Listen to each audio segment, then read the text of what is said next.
Hello जी, welcome to the teachers. आज की प्यारी सी क्लास में आपका स्वागत है। क्लास में क्या होने वाला है? क्लास में मिक्स क्वेश्चन करने वाले हैं। एच टेट के लिए, सी टेट के लिए भी डेटा है और सी ई टी के लिए भी डेटा है, क्योंकि लगभग सभी सब्जेक्ट से क्वेश्चंस हैं। ई वी एस के भी हैं, एस एस टी के भी हैं, साइंस के भी क्वेश्चन डाल रखे हैं। तो इनको देखना, प्यारी क्लास रहेगी। और ये क्लास नंबर 5 है आज की। चलिए स्टार्ट कर लेते हैं क्वेश्चन नंबर 1 से। पहला क्वेश्चन हिंदी का क्वेश्चन है, सामाजिक में किस प्रत्यय का प्रयोग हुआ है? आप जानते हैं कि जो शब्दांश शब्द के पीछे लगते हैं उनको बोलते हैं प्रत्यय। जिस प्रकार समाज, कुछ गलत कर दिया मैंने, है ना, समाज नहीं होता, समाज होता है। समाज प्लस इक, तो ये जो पीछे शब्दांश लगे हैं, शब्दांश क्यों कह रहा हूँ मैं, क्योंकि ये शब्द तो नहीं है प्रॉपर, ये शब्दांश ही कहलाएंगे। तो जो पीछे लगते हैं वो होते हैं प्रत्यय, और जिनका प्रयोग शब्द के आगे होता है वो होते हैं उपसर्ग। अभी सामाजिक में जो इक है वह प्रत्यय है, तो इसका आंसर भी इक हो जाएगा। ठीक है। इसके बाद क्वेश्चन नंबर 2 की ओर बढ़ते हैं। इंग्लिश ग्रामर का क्वेश्चन है, दीपक इज डैश टू कुरुक्षेत्रा। जो खालिस्तान है वहाँ पर क्या आएगा बताएं? गोज, गो, वांट या गोइंग? तो यहाँ पर गोइंग आएगा, है ना। अगर इज आया है तो यह है प्रेजेंट का टेंस है, और गोइंग आएगा इसमें राइट आंसर। तो यहाँ पर आपको ऑप्शन डी कर देना है, दीपक इज गोइंग टू कुरुक्षेत्रा। ठीक है। क्वेश्चन नंबर 3, भारत के पहले राष्ट्रपति कौन थे? तो ये थे डॉक्टर राजेंद्र प्रसाद। और राष्ट्रपति कौन होता है? यह भारत का प्रथम नागरिक होता है, यानी कि फर्स्ट पर्सन, फर्स्ट होता है यह पूरे देश में। और यह प्रधानमंत्री से भी ऊपर होता है। जी हाँ। और इनके पास विशेष पावर होती है। जो हमारी सुप्रीम कोर्ट है, अगर वो भी किसी को दोषी करार दे दे तो उसके बाद भी एक ऑप्शन बचता है उसके पास, राष्ट्रपति के पास जाने का। और इनके पास पावर होती है, अगर ये उनको बाइज्जत बरी करना चाहे तो भी ये कर सकते हैं। इतनी पावर होती है राष्ट्रपति की। हाल फिलहाल हमारे भारत देश के राष्ट्रपति कौन है? वह एक महिला है जिनका नाम है द्रौपदी मुर्मू। और इनका संबंध संथाल जाति से है, बल्कि जनजाति कहें तो अच्छा रहेगा, यानी कि एसटी। और इनसे पहले एक प्रतिभा पाटिल हमारी राष्ट्रपति रह चुकी है, तो यह हमारी दूसरी महिला राष्ट्रपति है। ठीक है, इनके बारे में इतनी जानकारी हो गई कि पहले कौन थे, और इनका कार्यकाल काफ़ी लंबा चला था। और जो कुरुक्षेत्रा यूनिवर्सिटी है, के यूनिवर्सिटी कुरुक्षेत्रा, उनकी नींव भी इन्हीं के हाथों से रखी गई थी। ठीक है। इसके बाद एक और प्यारा सा क्वेश्चन हिंदी लैंग्वेज का, शास्त्रीय भाषा नहीं है संस्कृत, तेलुगु, हिंदी या तमिल? जो हिंदी है वह शास्त्रीय भाषा नहीं है। रुकिए, यहाँ पर कन्फ्यूज होने की बिल्कुल भी आवश्यकता नहीं है। अभी कुछ दोस्त सोच रहे होंगे कि हिंदी तो भारत की मुख्य भाषा है, तो इसको इसमें से कैसे निकाल रहे हैं? जो हमारी भाषाएं हैं, मुख्य भाषाएं हैं, वो अलग क्रम में बात कर रहे हैं हम, लेकिन जो शास्त्रीय भाषाएं हैं उसको हम एक अलग क्रम में बात कर रहे हैं। वैसे हमारे देश में कुल संविधान में 22 भाषाएँ हैं, उनमें हिंदी हमारी राजकीय भाषा है। आप बिल्कुल सही बोल रहे हैं। लेकिन हमारे देश में 6 क्लासिकल लैंग्वेजेस हैं, यानी कि 6 शास्त्रीय भाषाएं हैं। वे कौन कौन सी हैं? अभी यह क्वेश्चन 2024 में ही बना है कि इनमें से कौन सी शास्त्रीय भाषा नहीं है, तो यह मोस्ट इम्पोर्टेंट है। जो सी टेट अभी हुआ है उसमें ये क्वेश्चन बना है।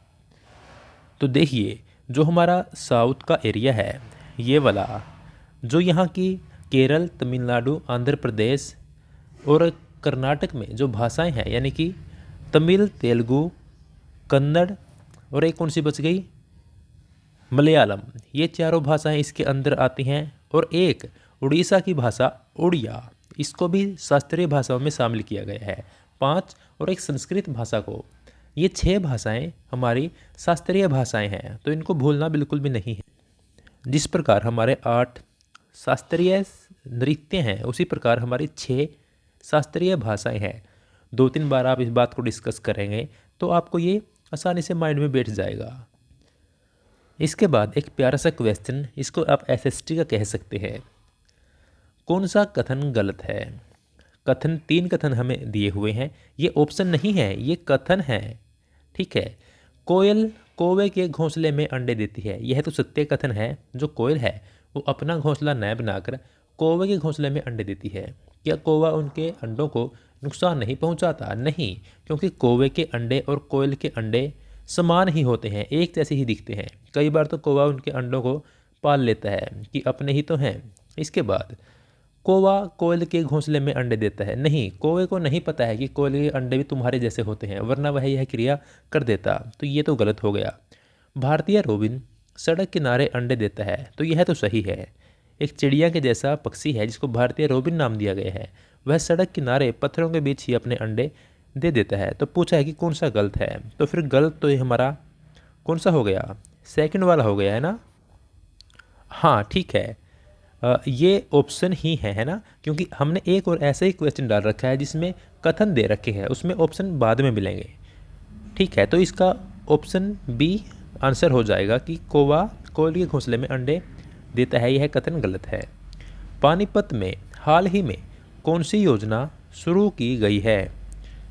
तो पानीपत में सखी बीमा योजना की शुरुआत की गई है, जो LIC से संबंधित है। और पानीपत वही शहर है जहां पर बेटी बचाओ बेटी पढ़ाओ योजना की शुरुआत 1 जनवरी 2015 को की गई थी, जो क्वेश्चन सैकड़ों बार एग्जाम्स में पूछा गया। तो अभी संभावनाएं हैं कि बीमा सखी योजना या सखी बीमा योजना भी आपसे पूछा जाए। इसके बाद एक और प्यारा सा क्वेश्चन, ग्रहों के बारे में बताना है हमें। जिस प्रकार हमारी पृथ्वी है उसी प्रकार के हमारे कुल 8 ग्रह हैं सौरमंडल में। हाँ, तो उनमें उनके बारे में सत्य क्या है? वे तारों के प्रकाश से प्रकाशित होते हैं।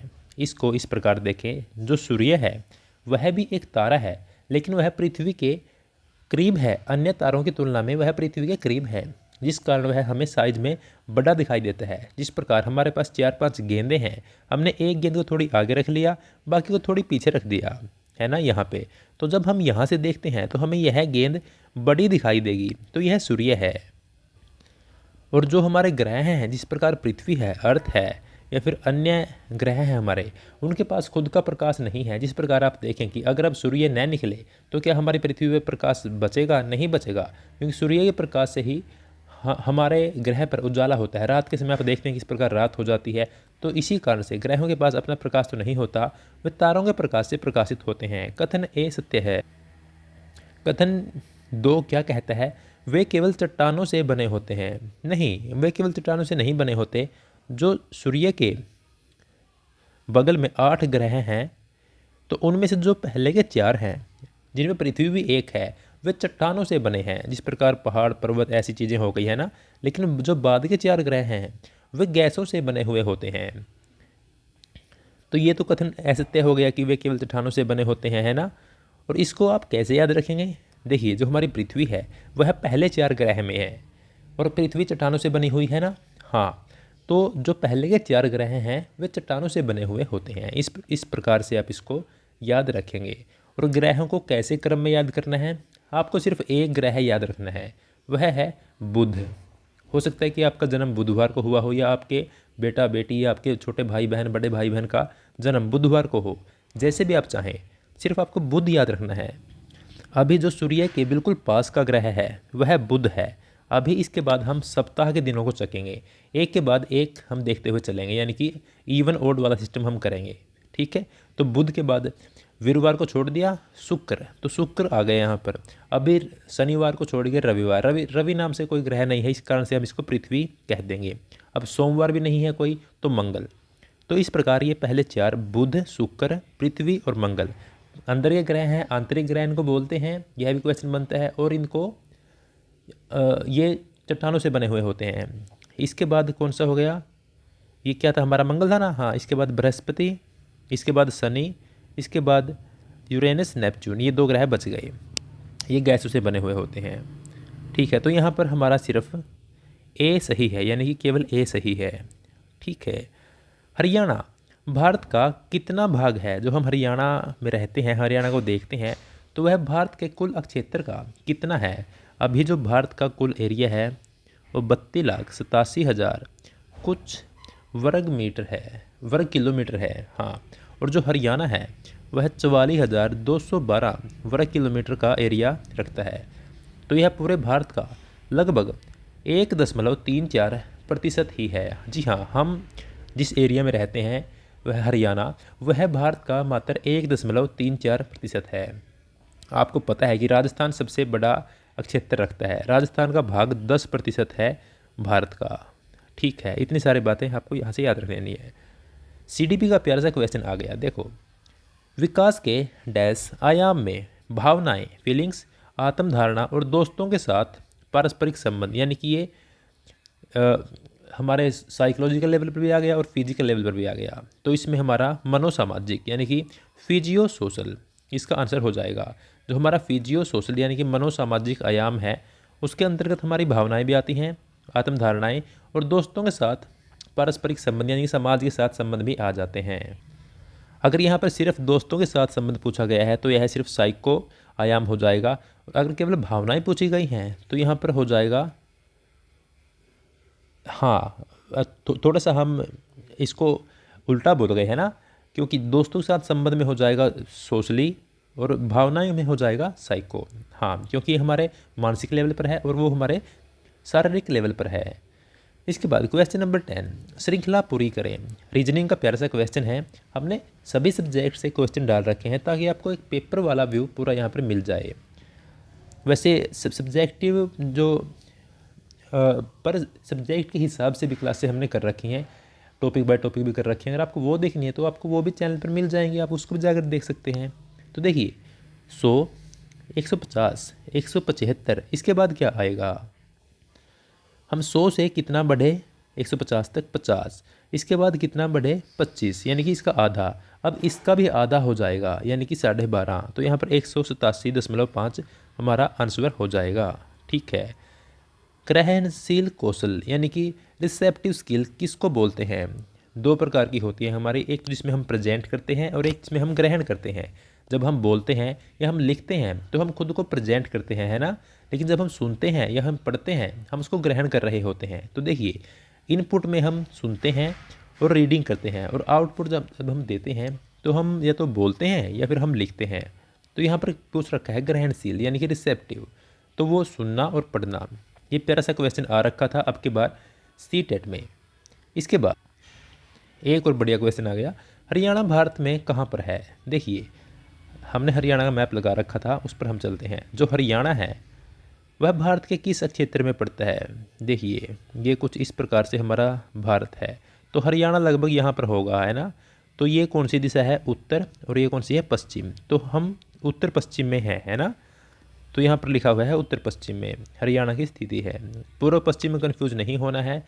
जिस दिशा से सूर्य उदय होता है असम की दिशा से, और असम में चाय बनती है, तो वहाँ पर पूर्व हो गया और इसके अपोजिट पश्चिम हो गया। समावेशी शिक्षा का क्या अर्थ है? यानी कि एक समान शिक्षा को समावेशी शिक्षा बोलते हैं। अगर कोई अमीर है और अगर कोई गरीब का बच्चा है तो वो एक जगह पर ही पढ़ेंगे। इसी कारण से यूनिफॉर्म पैटर्न लागू किया जाता है कि सभी बच्चे एक ही यूनिफॉर्म में आएंगे, चाहे वह गरीब है चाहे वह अमीर है। इसके दो सिर बन गए क्या? चलिए, जैसा भी है। सबसे अधिक वन किस क्षेत्र में पाए जाते हैं भारत में? भारत में सबसे अधिक वन मध्य प्रदेश में पाए जाते हैं। और भारत में किस प्रकार की वनस्पति है? तो भारत में बताएं किस प्रकार की? भारत में उष्णकटिबंधीय मानसूनी या पर्णपाती वनस्पति है ना। ठीक है। और हरियाणा में पूछे आपसे कि सबसे अधिक वन कहाँ पर पाए जाते हैं, तो जो हमारा ऊपर वाला भाग है हम वहाँ से चलते हैं हरियाणा में, क्योंकि पहाड़ी एरिया उस साइड ज़्यादा है, लोग कम रहते हैं, वनस्पति ज़्यादा उगी हुई है। तो पंचकुला में सबसे अधिक वन है। उसके बाद है यमुनानगर, वहाँ पर सेकंड नंबर पर है। लेकिन इसका जवाब कई जगह आपको मिलता है यमुनानगर। क्यों मिलता है वह? क्योंकि सबसे अधिक घने वन पूछ जाएं, सबसे अधिक घने वन कहाँ पे हैं, तो वो यमुनानगर में है। सबसे अधिक वन है दोस्तों पंचकुला में। इसके बाद सीडीपी का एक प्यारा सा क्वेश्चन आ गया, जितनी अच्छी प्रेरणा होगी उतना अच्छा सक्सेस रेट होगा। यह कथन किसका है? BF स्किनर नाम से एक मनोवैज्ञानिक हुए हैं जिन्होंने पुनर्बलन का सिद्धांत भी दिया हुआ है। यानी कि एक चूहा होता है और उसको एक पिंजरे में बंद कर देते हैं, उसके सामने दो बटन लगे होते हैं, लाल और हरा। जब वह हरे बटन को दबाता है तो उसके सामने खाना आ जाता है, और जब वह लाल बटन को दबाता है तो उसको करंट लगता है। अब वह इस प्रोसेस को 2-3 बार दोहराता है तो उसके माइंड में आ जाती है कि अगर मैं लाल बटन दबाऊंगा तो मुझे करंट लगेगा, और जब मैं हरा बटन दबाऊंगा तो मेरे सामने खाना आएगा। तो वह बार बार हरा बटन ही दबाता है, क्योंकि उसका जो उसको दबाने से उसको रिस्पॉन्स मिल रहा था, उसी के आधार पर वह आगे प्रतिक्रिया कर रहा था। इसी कारण जितनी अच्छी प्रेरणा उतना अच्छा सक्सेस रेट, BF स्किनर का यह सिद्धांत है।